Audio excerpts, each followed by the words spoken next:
Dando sequência a nossas postagens sobre tamanho do pênis, hoje vamos falar de um assunto um pouquinho diferente. Vamos deixar de lado a parte física, o tamanho propriamente dito, e vamos falar um pouco sobre desenvolvimento psicossexual. Complicado? Não é não, mas é muito importante que a gente amplie a abordagem desse nosso tema, porque a percepção do tamanho ela pode variar de pessoa para pessoa de acordo exatamente com o desenvolvimento psicossexual. Para quem está acompanhando as postagens, é muito importante dar uma lidinha no texto que segue a postagem, porque ali a gente dá uma base, um conteúdo importante para que a gente complemente aqui com o vídeo. Então eu começo com a frase: goste primeiro de você para depois gostar de outra pessoa. Estou me referindo aí, nesse caso, à importância da autoimagem, da autoestima, em termos de construção de uma sexualidade saudável. Falamos bastante sobre o desenvolvimento da genitália, ou seja, da parte física, do aspecto do pênis, da bolsa escrotal, do que é visível quando a criança nasce, e aí o desenvolvimento do pênis desde o seu período intraembrionário, ou seja, intrauterino, ou seja, dentro da gestação, o período embrionário, até posteriormente a mini puberdade, os primeiros meses de vida e finalmente a adolescência, a última fase de desenvolvimento peniano. Então deixei claro para vocês que uma série de fatores são importantes nessa jornada. O conteúdo genético, o equilíbrio hormonal e, finalmente, um ambiente saudável depois do nascimento para que o organismo, essa máquina tão complexa e perfeita, possa, então, ter o seu desenvolvimento esperado, o desenvolvimento típico. Agora, em paralelo a essa parte física, biológica, precisamos lembrar que somos seres sociais.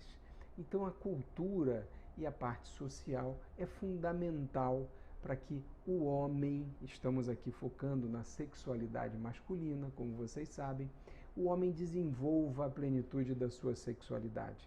Então pergunto a vocês, qual é hoje o real papel da família, da escola, da comunidade, e podemos ampliar para a parte religiosa e etc., nessa construção da sexualidade? Pensem bastante o quanto que a internet e que os outros canais de obtenção de informação e de troca de experiências estão hoje influenciando a sexualidade. Vejam que o que a criança recebe nessas fases iniciais do desenvolvimento, especialmente de pessoas que têm uma representação muito grande para a criança, como a figura dos pais, tudo que é recebido nessa fase tem um impacto dentro da estrutura cerebral muito grande. Então são coisas que a criança acaba levando para a adolescência e depois para a idade adulta. Então há aí uma forte interferência dessa situação no desenvolvimento de vários aspectos, mas aqui a gente foca, a gente está apontando para a área da sexualidade. Então, no post eu dei um exemplo, espero que interessante para vocês, do menino que acaba escutando, por acaso, uma conversa entre os pais, onde o pai, que não é muito presente, que não tem um bom canal de comunicação com esse menino, acaba pressionando a mãe em termos de uma atitude para a questão do tamanho do pênis do filho, que ele considera pequeno. Então vejam, qual o impacto disso para o desenvolvimento dessa criança? Imaginem que essa criança não consegue, não estabeleceu um canal de comunicação sobre a sexualidade, nem dentro de casa com os pais, não encontra eco para isso dentro do ambiente escolar, nem no seu meio em termos de outras pessoas de convívio. Então, aonde essa criança que posteriormente vai virar um adolescente, vai poder tirar as dúvidas, aonde vai encontrar referências do que é fato, do que é realmente algo concreto e que pode ajudar a tirar a dúvida. Será que o meu pênis é pequeno? O quanto que isso vai ser importante lá na frente. Então, percebam com esse exemplo simples como há, além da parte física, da medida que eu expliquei para vocês como é feita, do tamanho do pênis, como existe uma inter-relação de inúmeros fatores para que o indivíduo, esse menino, rapaz, esse homem, valorize ou não o tamanho do pênis. Então, nesse assunto, a gente precisa trazer para um contexto real e atual para que possamos minimamente dar orientações que sejam úteis na formação do jovem, na própria interação do adulto com as pessoas onde ele pensa em trocar experiências sexuais e, finalmente, até mesmo para o idoso, numa outra fase da vida, aonde a própria sexualidade vai se modificando. Dei mais um exemplo que eu acho bastante rico, onde o rapaz, numa primeira experiência de contato sexual, encontra uma parceira que comenta sobre o pênis ser menor do que o do ex-namorado. Então, isso pode ser uma frase muito simplória e passar até despercebida para um dos namorados, porém pode causar um verdadeiro estrago dependendo da estrutura psicossexual desse rapaz. E finalmente dei um outro exemplo sobre o impacto da pornografia.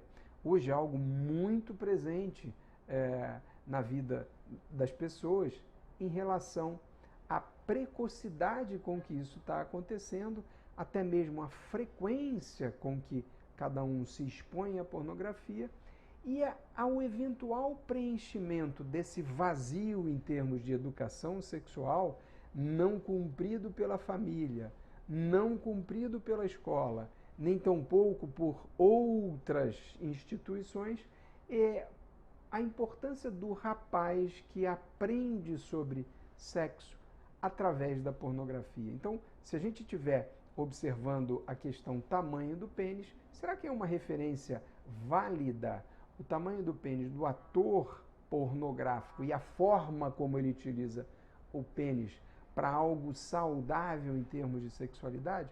Então vejam que na postagem eu faço mais perguntas do que dou respostas. E é exatamente isso que eu acho que é o que a gente precisa perceber em termos de construção de verdades nesse ambiente da sexualidade masculina. Então, por favor, não deixem de dar a sua opinião, de tentar responder algumas perguntas ou, pelo menos, me enviar as suas dúvidas.